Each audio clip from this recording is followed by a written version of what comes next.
Welcome to Coffee with the Curator. I am Keenan Noller, the Education Assistant here at the museum.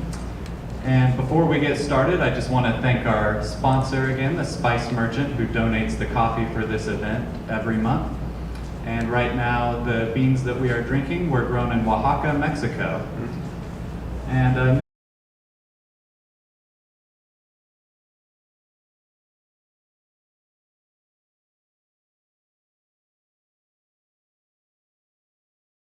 Kansas, Missouri Humanities, the Wyandotte County Historical Society and Museum, the Mid-Continent Public Libraries, and many other historical societies and libraries in Kansas and Missouri. Known for documenting the life experiences of Mexican and other immigrants in the Midwest, Dr. Chávez has led an oral history collecting initiative for the Kansas City Museum, where he is a resident historian. Kansas City Public Library's digital encyclopedia project to create a Kansas City Oral Histories web portal. He collaborated with the Smithsonian National Museum of American History on Play Ball and the Barrios and the Big Leagues, a bilingual journey into the heart of American baseball. And he also was co-author of the book Mexican-American Baseball in Kansas City. So without any further ado, please give a warm welcome to Dr. Gene Chávez.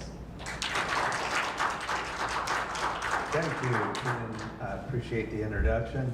And it's great to be with you. I like to keep the program interactive. So there are some tables up front here. Love to have some of you come up. And especially if you have children, that might be a good place for them to interact as we move through the presentation. Well, I came up with this presentation some time back because something as mundane as a tortilla sparked my interest. What is the origin of the tortilla? And so I asked myself that question and began to investigate that. And what I found, I hope you'll find as fascinating as I found it when we think about the history of most food items in, no matter what the cuisine might be, whether it's European, whether it's African, whether it's Hispanic cuisine.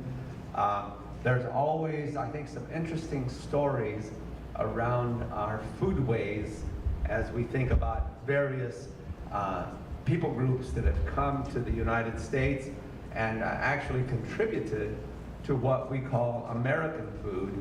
And American food is not one thing, it's many things. So I'm sure if you're coming from an immigrant family, even if it's way back, you have your Irish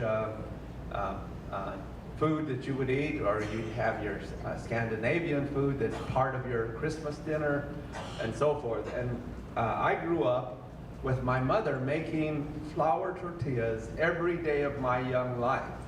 I grew up in Denver and Los Angeles, and my mom always made sure that she had enough tortillas to feed her family on a regular basis. Every morning, noon, and night, we would actually take burritos to school in our lunch bags, because that was the bread that we grew up on and ate.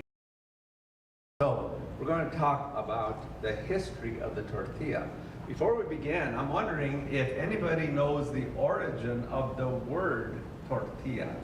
All right, some guesses. What would be the origin of the word? Where does the word tortilla come from?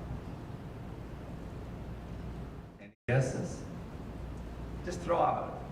I was just thinking like the tort would be a cake, so like a little cake maybe? You got it. Woo. Yeah, so because the word tortilla originated on the Iberian Peninsula, which is the peninsula where Spain and Portugal as nations reside today, on the really near the coast of northern Africa. The word tortilla meant little tort, and tort comes from the Latin word which means little cake or cake. So a flat cake basically. So how many of you have had a French tort somewhere along the way, or made a French tort? Yes. So it's a flat cake, usually kind of hollowed out in the middle part, and you put fruit and other things into that French tort.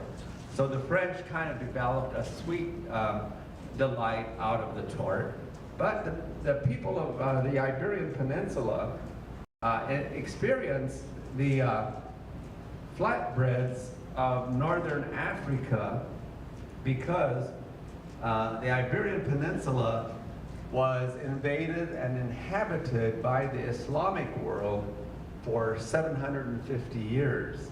So from 711 AD to 1492, and remember that date, 1492, Spain was inhabited, especially from the province of Castilla, which was about halfway up on the peninsula, all the way down through Cordoba on the east coast, also Valencia. All of that was inhabited by Islamic people. And they brought with them their flatbread, and the Spanish said, oh, they're making little torts. Tortillas became the word. And that is the etymology or the origin of the word. Tortilla comes from what the Spanish called tortillita, small cakes. Now, the people of Northern Africa, and by the way, when you look at the Iberian Peninsula, you see that it almost connects, and maybe at one time did connect. The southern tip of Spain is where the Straits of Magellan exist, and the Straits of Magellan were called by the ancients the Pillars of Hercules because of the large pillars or stone pillars that existed there that were natural. And so the Pillars of Hercules later became Gibraltar and was inhabited by people groups all the way from the northern Africa to people of southern Spain. And that became a part of the world where there was great cultural interaction. And with cultural interaction, you have the exchange of foodways across the group. So the foodways of northern Africa crossed over into the Iberian Peninsula. And today, we have what is called the tortilla because of that interaction. So the Mediterranean flatbread was usually made of some kind of milled flour that was grown either in northern Africa or in the plains of Spain. And then the Middle Eastern people tended to put chickpea, garbanzo, as we say in Spanish, into their tortilla mix and made these wonderful flat cakes. Now, when you go to the store, you find something very similar to this. What do you call it? Somebody shout out that word. Pita, yeah. So when you go buy some pita bread, you're looking at the kinds of flat cakes that the people of northern Africa made and the Spanish some. Now, 1492, I mentioned, was when Spain signed a treaty called the Treaty of Cordoba in January of 1492. By this time, Queen Isabella had married a king from the northern peninsula by the name of Ferdinando. And how many of you have heard of Queen Isabella and King Ferdinand? Ferdinand, we used to say in English, yeah. So in 1492, some of your older folks here will remember this rhyme. In 1492, what? Columbus sailed the ocean blue, okay. So by 1492, the Spanish crown under Isabella and Ferdinando, and they were called Los Reyes Católicos in Spain, the Catholic king and queen, because they united all of the Christian Catholic kingdoms and were able to overcome the Islamic world after 750 years. And so they were able then to establish the kingdom of Spain, and later Portugal came along and was established. But what was significant of the 1492 date is the fact that the coffers of King Isabella and Ferdinando were depleted after these many years of war against the Islamic world, and so they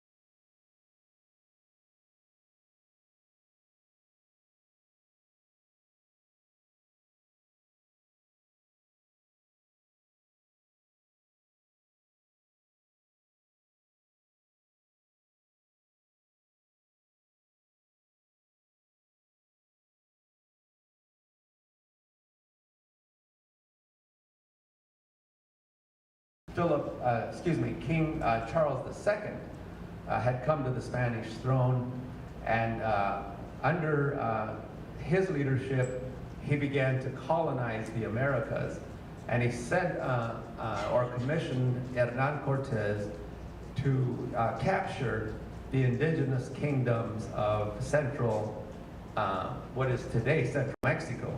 Back then it was the kingdoms of the great Azteca Empire. Really, the Aztecas are the people that are called Mexicas. Mexicas, from which the word Mexico comes, were the dominant group in central Mexico. And they began to conquer various Indian tribes during their period of hegemony in Mexico. And it was often called by scholars the Azteca Kingdom, but it really was led mostly by the Mexica people.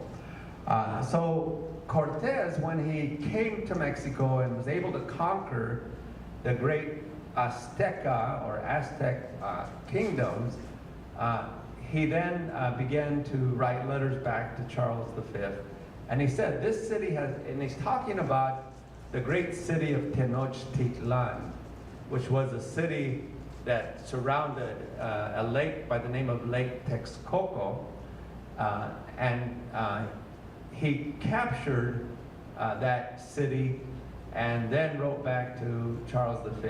This city has many public squares, and if you know Mexico City, it still has many public squares, especially the Plaza Central, where the cathedral and where the pyramids used to be and so forth, which are situated markets and other places for buying and selling, where are daily assembled more than 60,000 souls, and where are found all kinds of merchandise that the world affords, embracing the necessities of life, as for instance, articles of food. And then he itemizes those: maize or maize, and or Indian corn, in the form of grain and in the form of bread. So Cortez is writing to Charles V about this flatbread that he was seeing the indigenous people selling. Well, by the time Philip II of Spain came to the throne, the hegemony or the expansion of Spain spread over the known world. And if you see this map with the dark brown coloring, you'll see where Spain had conquered many nations and islands, including the Philippine Islands. And that's why they're called the Philippine Islands, because they're named after Philip II of Spain, Las Filipinas, Las Islas Filipinas, the islands of King Philip. So during this period of time, the hegemony or expansion of the Spanish was worldwide, even down into South Africa, into the Pacific Ocean, of course, much of southern Europe, Spain and Portugal, and then much of the Americas, all the way down from the tip of Argentina, what the Spanish called the Tierra del Fuego, a land of fire, and then all the way up north to the Arkansas River. So you see that actually the Spanish Empire ran right through Wichita. The Arkansas River is just a little ways from here, from where we're sitting today. And so that was all Spanish territory for about 300 years. Now, what the Spanish saw the indigenous people making, and they called tortillas, little torts. Really, the Indians didn't call them that. And in fact, even to this day, many of the indigenous groups do not call corn tortillas tortillas de maíz. They call them by their indigenous names. And one of the indigenous names, especially throughout Mexico, southern Mexico, we'll talk about northern Mexico because that's where flour tortillas were developed. But in southern Mexico, central and southern Mexico, the indigenous populations use the Nahuatl word, and that is laxcali. Let's try saying that together, laxcali. Laxcali.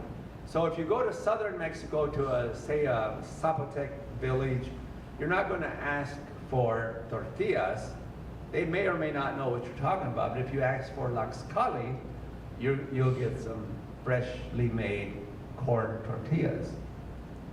In Central America, the tortilla is called pupusa. It's a variation on the cornmeal tortilla. They tend to be a little bit thicker, hand patted as opposed to being rolled, and go by the name of pupusa. How many of you have had pupusa somewhere in the Central American? Yeah, great.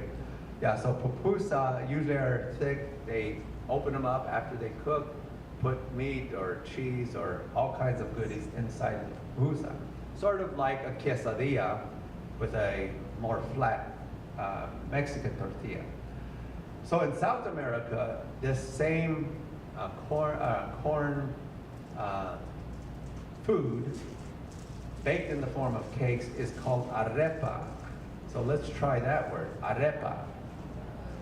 So if you're in South America, ask for an arepa and you're going to get a corn flat cake very similar to the pupusa, not quite as thick.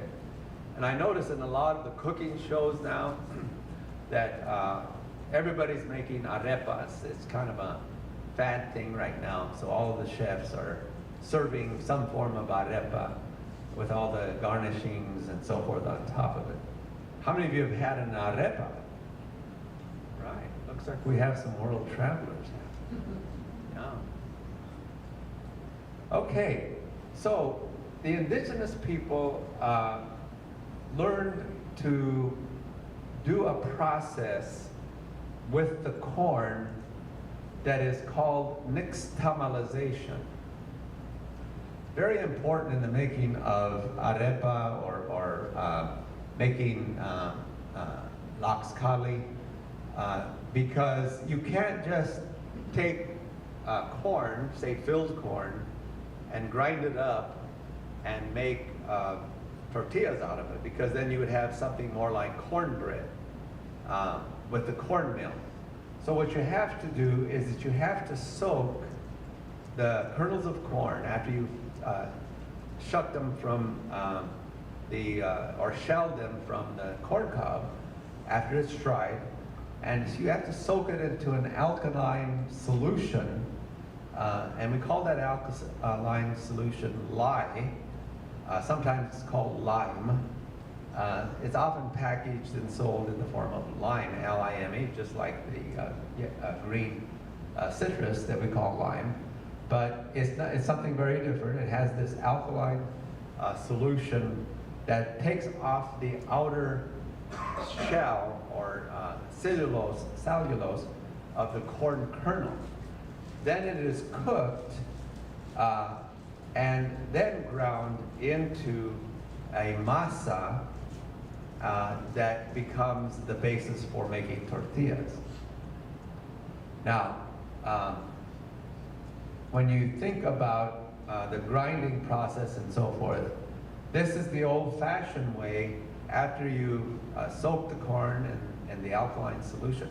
And it's pretty amazing that the indigenous people knew about this probably for thousands of years, how to release the value, the nutritional value of the corn. and then grind it on hand grinders that we call in Spanish, or actually the Nahuatl word is metate.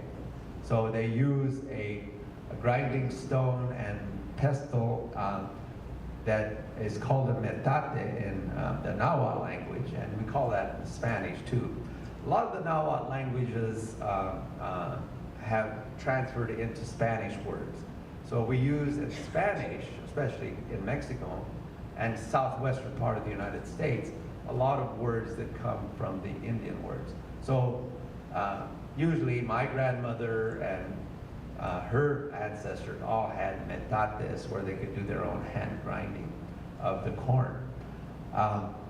Then they're cooked on a comal. Usually the masa, after it is patted out, is cooked on a stone comal, which means a griddle, and they bake the cakes in that way. Now, the nixtamalization process is used by most tortilla manufacturers, and we're going to go inside of Arts Mexican Products in Kansas City, Kansas, where they use the nixtamal process to make their tortillas, and they also use it to make masa for tamales. How many of you have had tamales? Yeah. So the nixtamal that is made from this process is the masa that is used for making tamales. Now, I may need some help on getting this video started. Those are 30-pound balls of masa after they've been caramelized and ground, and there they're just resting before they go into the stamp mill. So when you make your own corn tortillas at home, you're not going to gather 30 pounds of it at a time, but this is what they do in the tortilla making factory. The tortilla making factory we call a tortilleria. Let's try saying that together. Tortilleria. Tortilleria. Tortilleria. Okay. That's kind of harder because of all the vowels that come together. So you see the corn after it's been soaked, and then they whisk off the husks or the outer shell of the corn, then they boil it, then they grind it, and that makes the masa that is used for corn tortillas. Those 30-pound balls are put into a stamp mill, and the stamp mill stamps out corn tortillas. The conveyor belt takes them through an oven, an horno, as we say in Spanish, takes them through an horno, and it cooks them on both sides. Once they emerge as the cooked tortilla, they are packed, and notice they go through twice, so they cook on both sides. Then they're counted into dozens and boxed, ready for shipping. And they're shipped, if they're packaged, they go to grocery stores. If they're put into boxes like you see them doing here, they usually go to restaurants so that the restaurants can use them. And when they go to restaurants, they're usually packed in 5 dozen packages. Now, usually if there's a tortilleria in your town or city, you could go to the tortilleria when they're making tortillas and buy them fresh. How many of you have done that? That's the best way to get corn tortillas. Because by the time they're packed in the packages, sit on the shelf for a while, they're not as great as they are when they come right off the horno. There is probably a tortilleria here in Wichita. Anybody discover one? I think right from Wyandotte is. Yeah, sometimes really small stores have their own operation, and the tienditas There are grocery stores and little cocinas where they sell food. Okay, so we can stop that. I asked the owner of the company, how many tortillas does Art's Tortilleria make each day when they're making tortillas? And she said they make about, and pack about 40,000 corn tortillas a day for distribution around the Kansas City area. I don't know if Arts distributes tortillas down here in Wichita, but they probably do other small towns around Kansas City. So if you ever get a chance to visit a tortilleria, it's a great learning experience. Now, we've been talking about corn tortillas. Let's talk about flour tortillas. So let me ask the audience, if you were to choose, what is your favorite tortilla? How many of you would raise your hand on corn tortillas? Look around. Very few hands. How many would raise your hand on flour tortillas? Okay. Yeah, that's the more ubiquitous or well-known tortilla in our part of the world. If you go to southern Mexico, or from anywhere from central to southern Mexico, you're not going to find flour tortillas. You'll only find corn tortillas. And the same thing is true in Latin America, other parts of Latin America.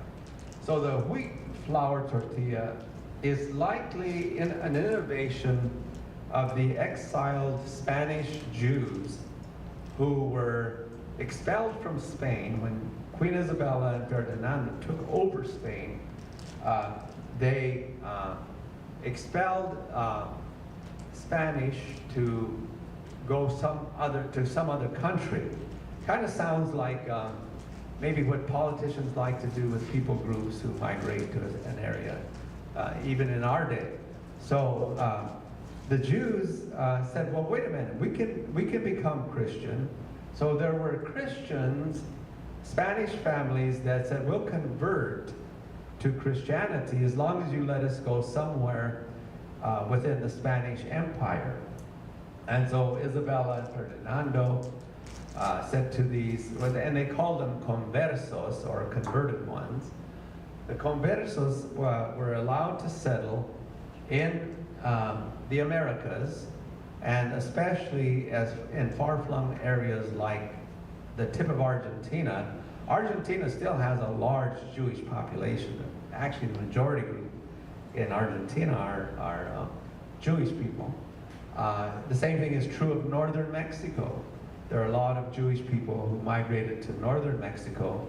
And the reason why they tended to go to those far-flung areas of the Spanish Empire is because Queen Isabella and Ferdinando developed, at the advice of one of their bishops, Torquemada was his name, a inquisition to say, wait a minute, we're not sure these conversos are really converted to Catholicism, so let's develop a system of testing them through our inquisitors.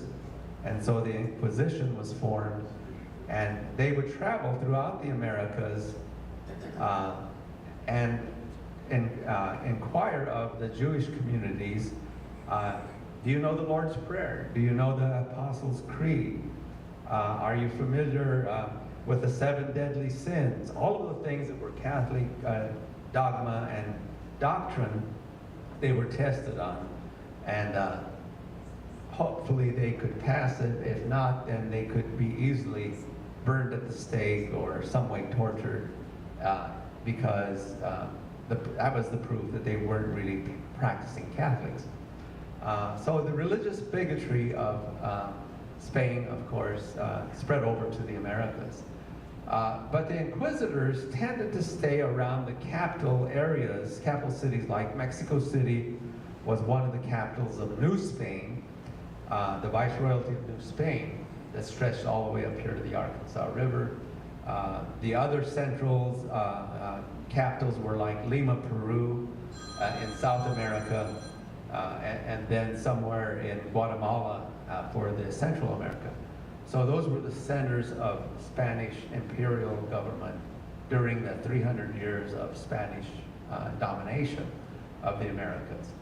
So in Mexico, in the northern part of, by the way, remember that the kingdom of Spain spread all the way up to the Arkansas River, over to the west, as far as what is today Sacramento, California, and that was all territory. So this northern part is where the Sephardic Jews, or the Spanish Jews, settled, and they began to develop their own form of flatbread.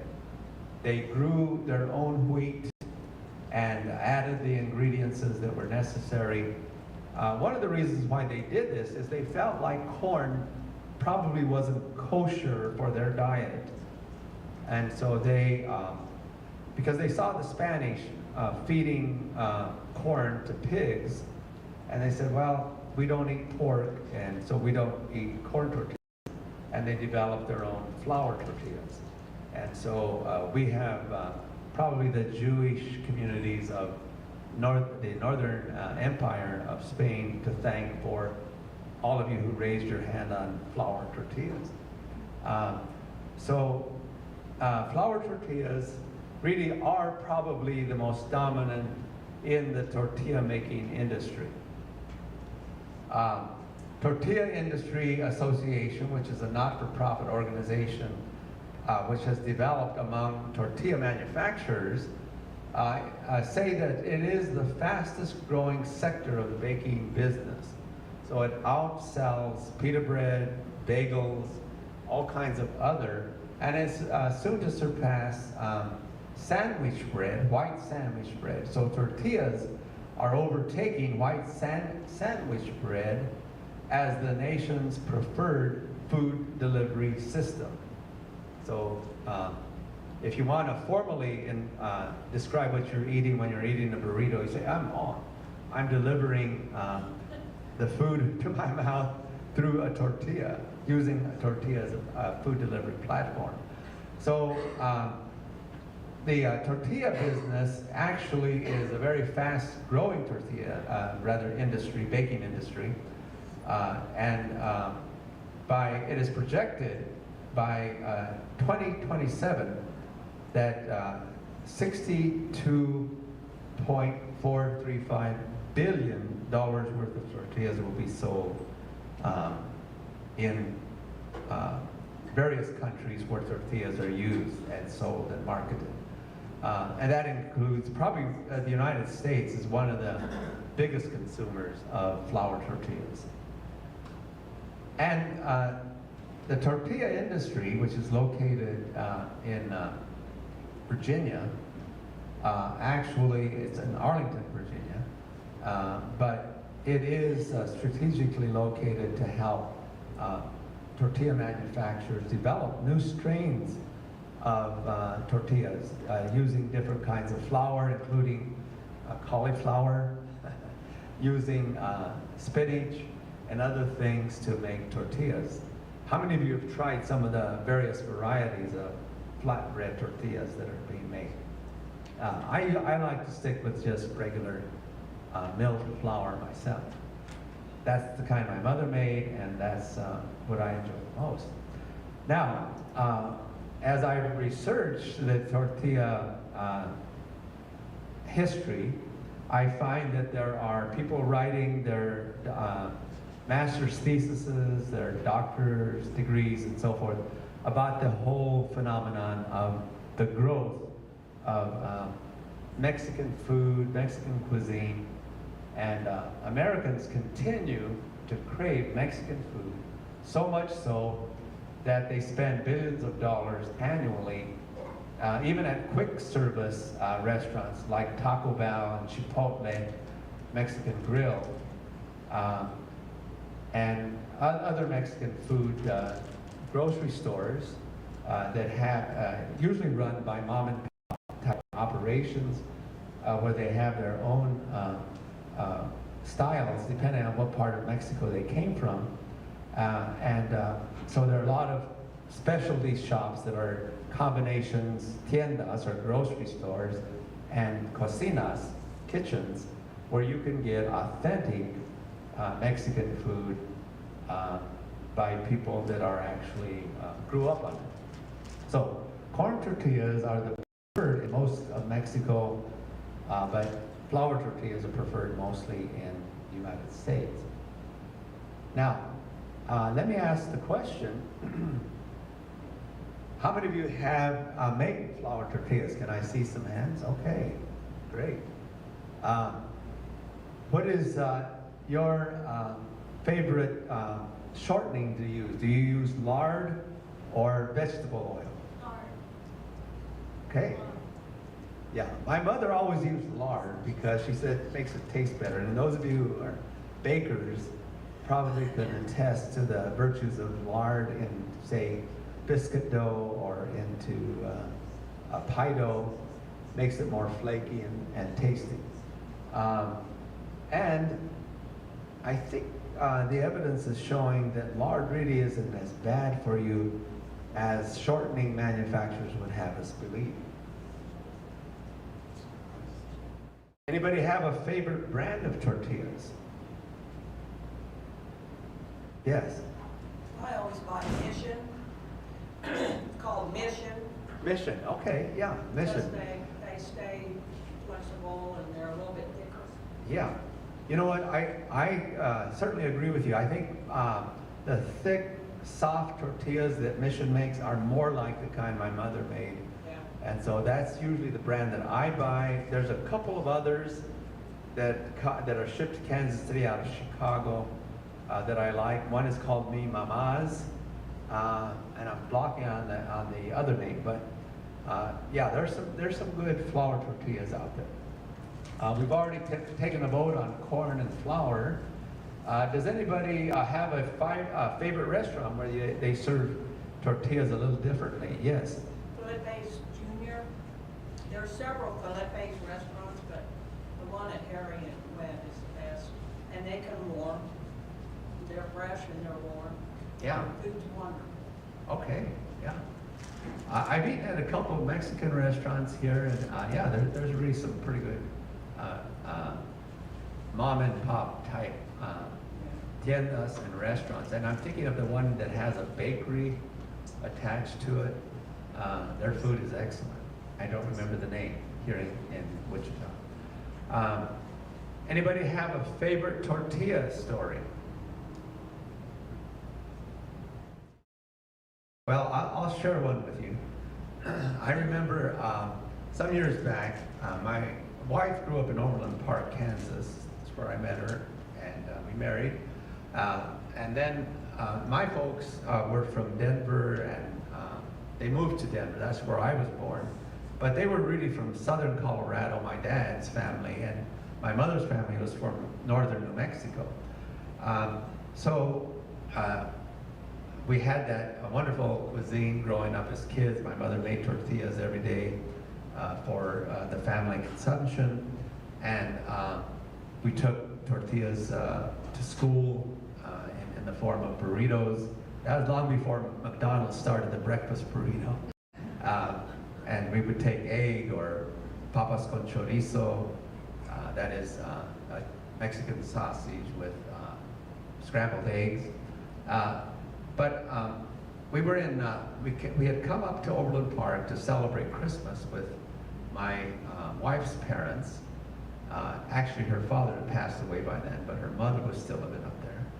And then we were going to drive back to Arizona, where we were working on our advanced degrees at Arizona State University in Tempe. And so on the way back, we were going to meet, we were going to drive back and celebrate New Year's with my parents who had driven over from Los Angeles. So we got caught in a snowstorm in the White Mountains of northern Arizona. And we had to stay, we were delayed for about 6 hours as the snow plows had to go through and open a path for people to travel. And we finally got home probably about 11 o'clock at night. We were tired, but my mother had already prepared a big Mexican dinner. She'd been keeping it warm. We thought we would be home, say, around 6 o'clock that evening, but we didn't make it.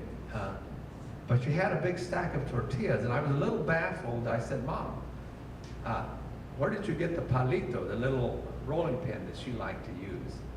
And she said, oh, I just had your dad cut off the end of one of your brooms and made her a little rolling pin. So we kept that rolling pin for a long time, and the broom, of course, we got to keep. So yeah, that's one of my favorite stories. Now, how do we make tortillas? And then some of you may want to come up afterwards, and if you don't have a recipe, this is my mother's recipe for making flour tortillas. And she also would often make sopapillas out of the same dough, out of the same masa. And it is a mixture of flour. She always used high altitude flour because she grew up in New Mexico, which is high altitude, Raton. And then also Denver, which is high altitude, mile high.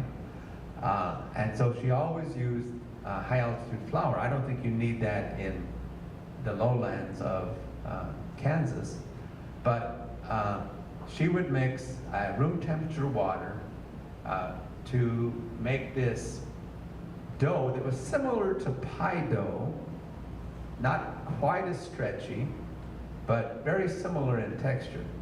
So her recipe, if she was going to make about 8 to 10 tortillas, would be 2 cups of flour, 2 tablespoons of lard.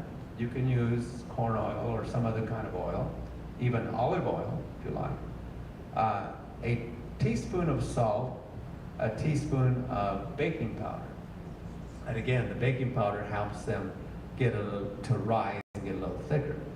I noticed that some Mexicans do not use baking powder in theirs, and I think probably I grew up on it because of my mother's living in high altitude areas where you needed your tortillas to rise up a little bit. You knead the dough gently, then divide it into golf ball size bolitas, balls, and then you roll it flat. And in order to keep it round, what do you have to do? Those of you who've made tortillas, you have to turn it regularly. So that's the reason why my mom liked that little rolling pin.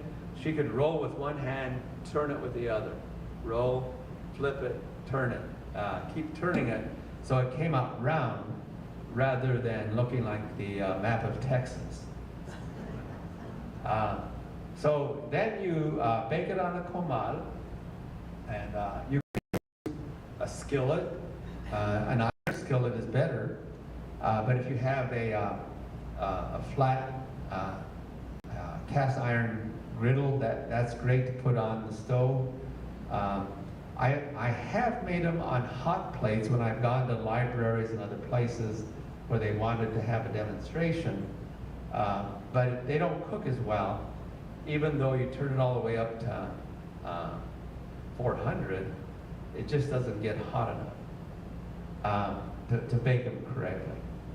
So bake them on both sides until you have these little brown bubbles on them, and now you're ready to make your own quesadillas, tacos, burritos, whatever you want to make out of it. Now, if I can get one of the techs to come up and get this little video started, I'm going to demonstrate the process of making tortillas.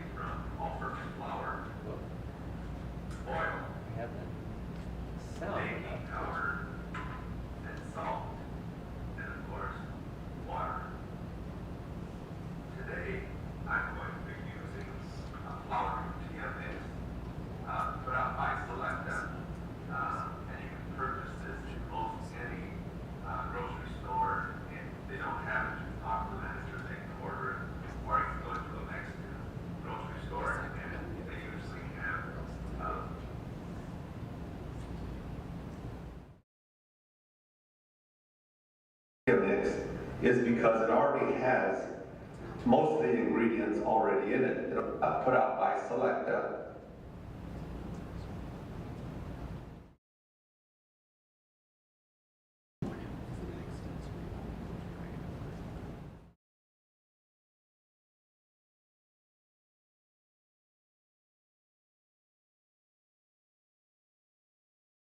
I tell you what we could do. Oh, here we go. Yeah.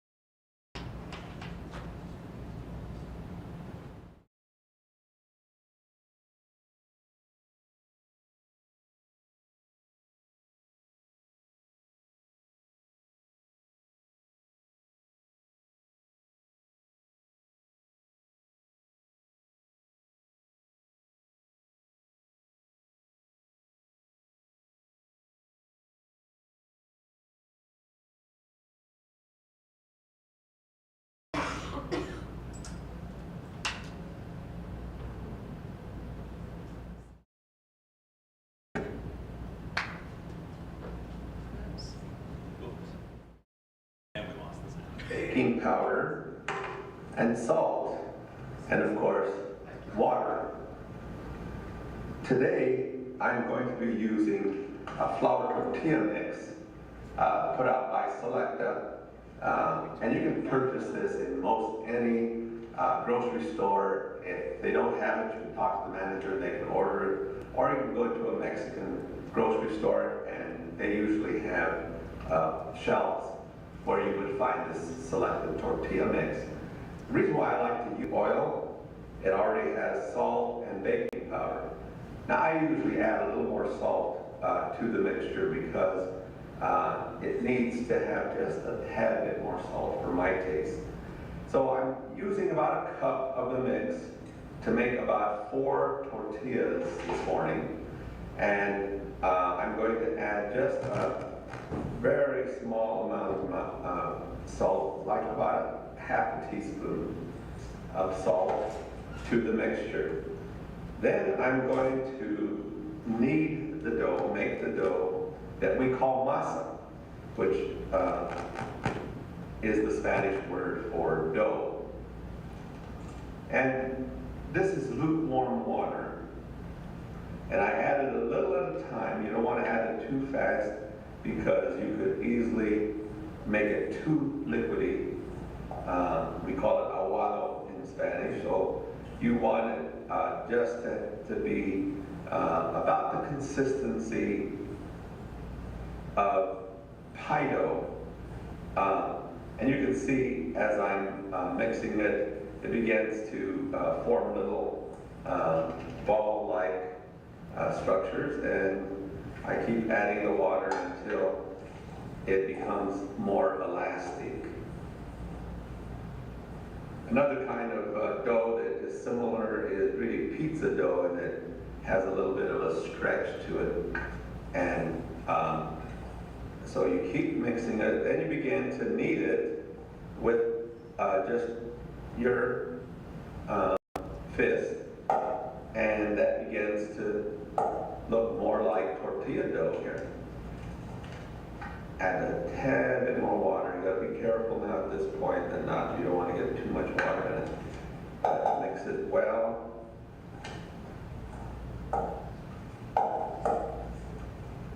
Now my mother made tortillas almost every day of our growing up as kids, and we always had fresh tortillas for supper, and then she usually made enough tortillas to have some for breakfast, and sometimes we would take them for lunch as well. We didn't have any bread, because we didn't purchase bread that much. We usually used tortillas.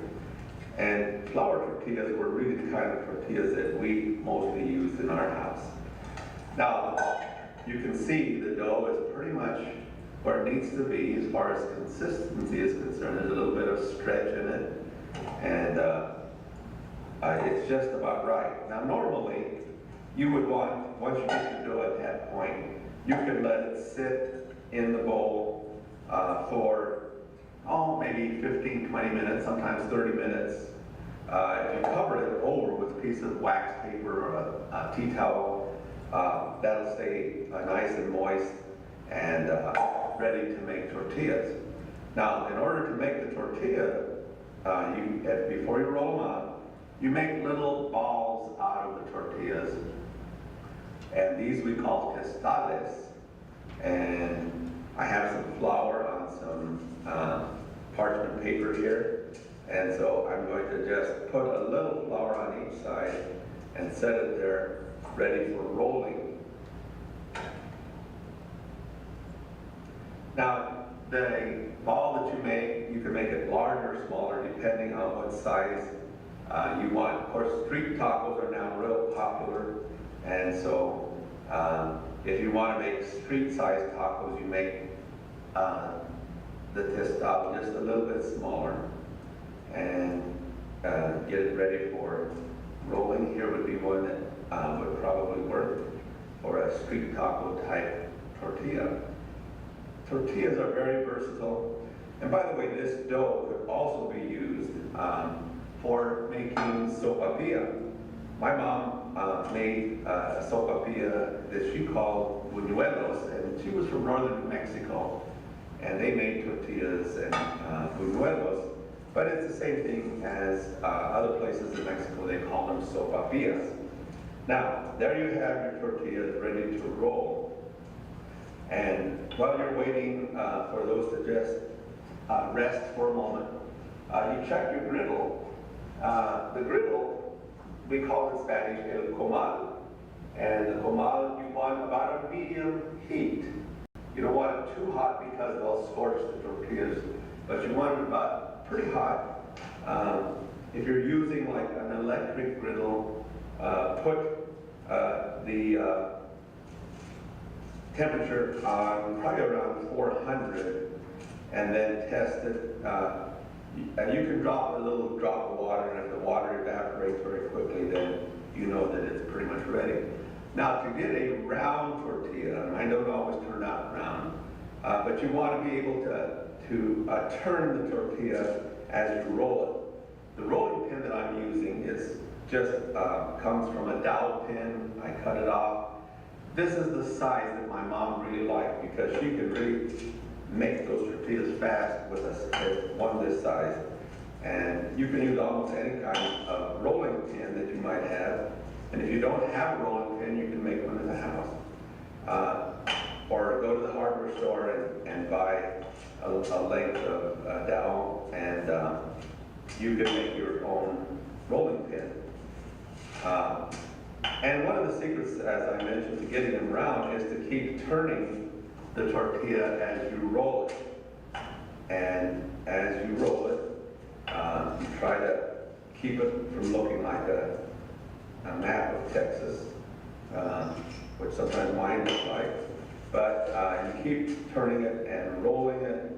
And when you get it to the consistency, as far as thinness, you don't want it paper thin, but you want it to look a little bit thick, because sometimes you can open them up, put some butter or other kinds of things in between the layers of the tortilla, and you have a really nice, what is called in Central America, pupusa. Now, when you have the tortilla on the griddle, on the comal, you want to kind of stay by it and watch to see how it begins to bubble up on this side. And when you see those bubbles, and you can kind of tell by the smell as well that the tortilla is baked on one side, then you turn it over and bake it on the other side. My mom always just used her fingers. Evidently she had enough calluses on her fingers from getting burned over the years that she could just do that. But since I don't do it as often as she does, I'm just going to get a little knife and have it handy for turning over the tortilla when it's ready on one side, and cook it on the other side.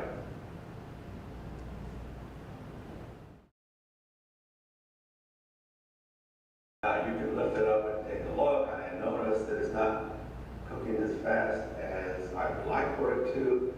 So I'm going to turn the heat up just a tad bit. Now I'm beginning to smell the aroma of the freshly cooked tortillas. I can remember as a kid. Okay, so there's a basic demonstration for making your own flour tortillas. And I do this often with kids groups, and they love getting their hands into the masa and seeing the end product, and they're usually eating them while they're still hot. And of course, they're great with any kind of thing you would like to put on, like butter or honey, and so forth. Any questions or comments? Yes. Did you have any oil in that cast iron? You know, my mother never did, and you might take a mic around to it. Yes, if you So use his question was, do you put oil on the griddle? The answer is you don't really have to. Now, if they're sticking, there may be something on your griddle that is causing it to stick. You might put a little oil, wipe it off with paper towel, and then that should prevent it from sticking. Yes. So when it comes to the corn, soaking it in the lye water, how long does that take to soak? You soak it like overnight or an hour? Yeah, usually they soak the corn like overnight. So is there residue? Is it the outside, does it float to the top, or is it Yeah, just gone? that thin cellulose that's around the corn kernel floats to the top, and then you whisk it Skim out. it off. Yeah, right. Yes. So Columbus came from the east side, and Cortez came in from the west?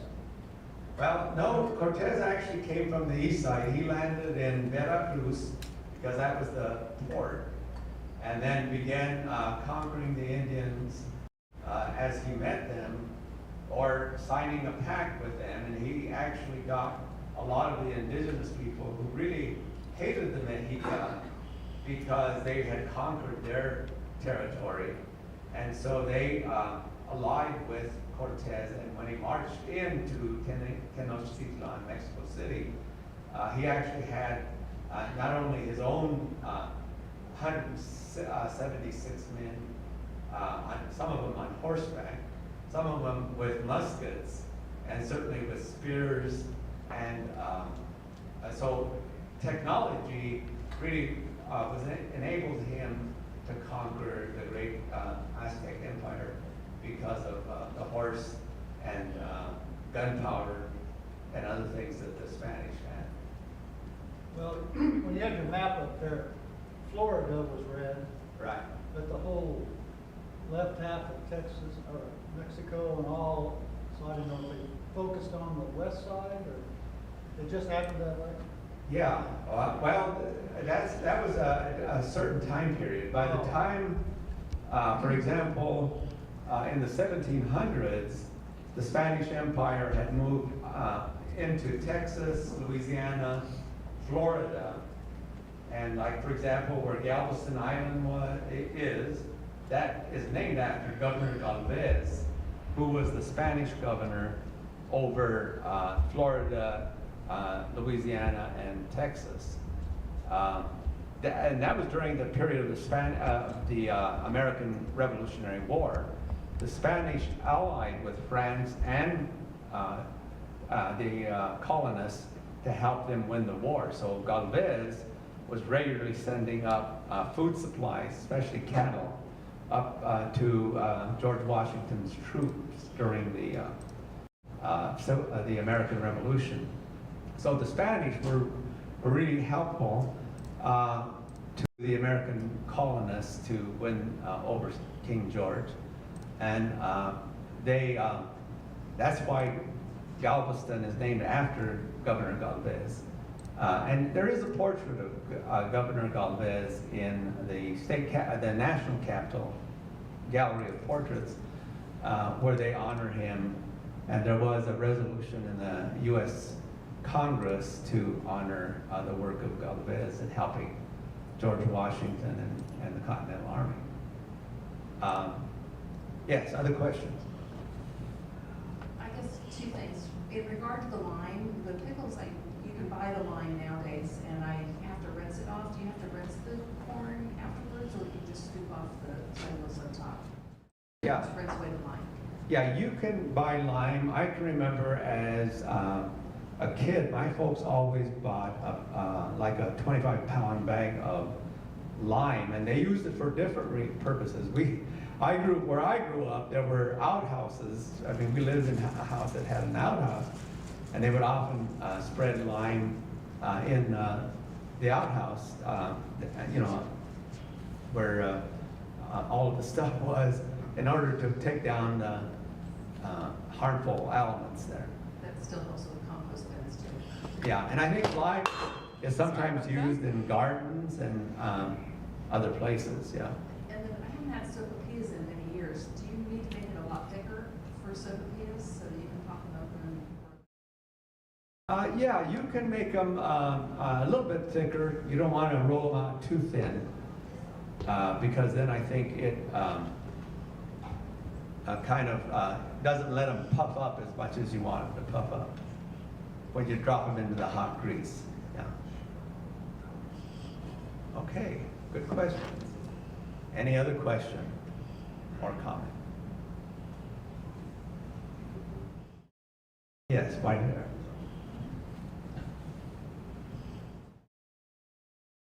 Things that my mother used when she made her tortillas were the old-time wood stoves and the black.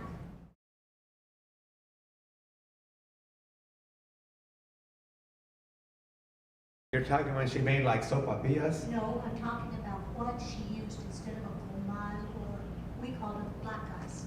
And it was the top of the old wooden stove, the round plate, and it had an indentation in it, and you would have a little handle and you could pick up that plate to add more wood. So during the time, she would collect those and put them on her stove, and that's what she did her tortillas on. She was so fast that she had 4 of them going on her stove, her burners going. That's how fast she was rolling tortillas and cooking them and had them. And we, as kids, standing on the side with our butter, ready to slap them with butter and eat them fresh off the grill. Yeah, my mom was like that as well. She had an old cast iron stove. I remember as a kid that we would, you know, get leña partida or split wood and fire up that stove for her, and then she could cook.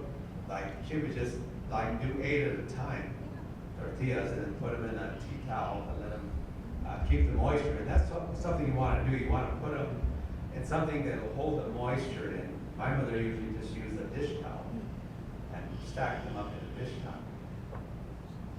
There are tortilla presses, by the way. Is that what you were talking about? No, Okay. no, it's just the black. Cast iron. Oh, The cast iron disc that sat on the wood stoves, gotcha. and it had like a little, hers had like a little indentation, and they used to have a cast iron handle, Oh, okay. and you could pick it up and put more wood if you needed in your stove, Gotcha. and then you put it back down. But she just But she just bought the discs from the old stoves. from the old 50s stove, and that's what she used to make her, Gotcha. to Great. put her tortillas on.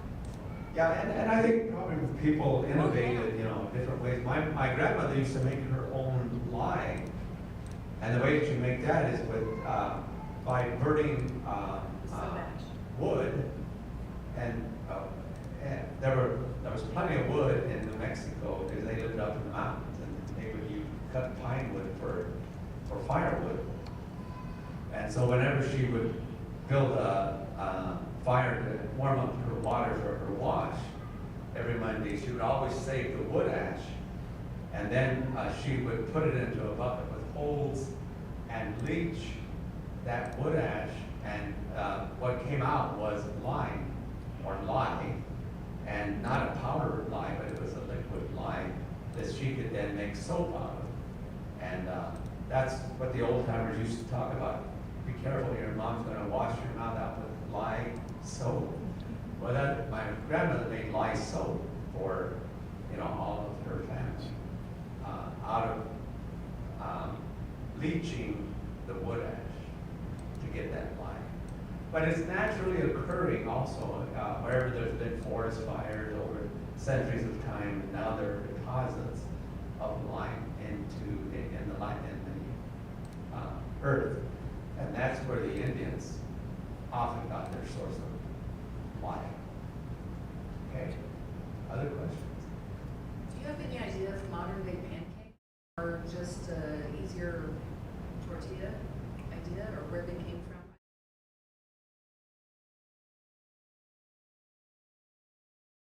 For some reason, I'm not, because of this, there's a blower on. Could you repeat? I can repeat the question. Do you have any idea if there's a connection between modern day pancakes and tortillas because of how similar they look and are made? Well, I guess on pancake, so the difference and similarities of pancakes with tortillas, is that the question? Usually because your pancakes are more fluid, of course they're going to spread out, they're going to cook differently, but you do the same thing with pancakes. You watch when those bubbles come up and it starts to dry out on one side, you flip it over. So that's kind of the same process that we use in making tortillas. Do you know if the history is connected at all, or do they have separate histories? I think there's probably separate histories because often, even though my mother made pancakes on a regular basis, usually on Sunday mornings, it's a similar process using a griddle with flour and other ingredients. Usually you put an egg in your pancake batter, or a couple eggs depending on how large your batch is, whereas you don't use eggs in the flour tortillas. Yeah. But I don't really know the history of pancakes. Probably, when you think about the corn, the soaking of the corn, the indigenous people had developed all kinds of strains of corn throughout the Americas. So, for example, the people who were coming over from England and other European countries, they found the Indians being sustained by hominy. And that's the same process. In making hominy, you do the same thing. You soak it in lime, water, and it produces then what we call hominy. It's just that to make tortillas, you have to grind it. Any other questions? Okay, well, thank you. It's been great being with you. And hope you hope you get back to tortillas.